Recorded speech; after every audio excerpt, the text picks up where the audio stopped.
Ay, naalala ko nung ako'y nag-aaral eh. O, ano nang naalala mo?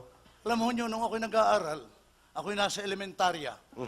Sabi nung aming maestra, Class, our lesson for today is about anatomy of human body.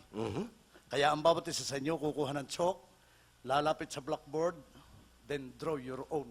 Anong draw your own? Drawingin mo raw yun sa'yo. Ah, kanya-kanyang drawing? Oo. O, ngayon?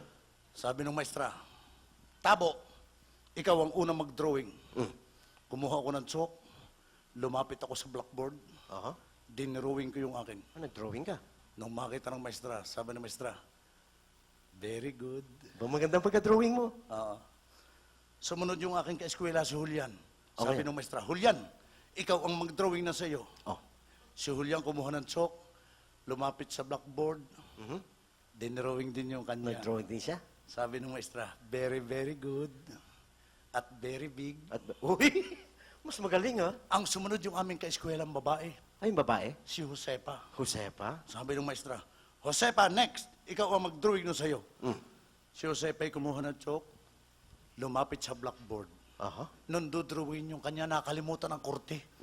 Nakalimutan? Kaya ang ginawa ni Josepa, tinaas na kayo ng baro, sinilip.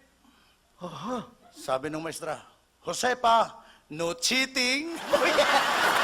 Ang pira naman si Josepa, nag-cheating pa.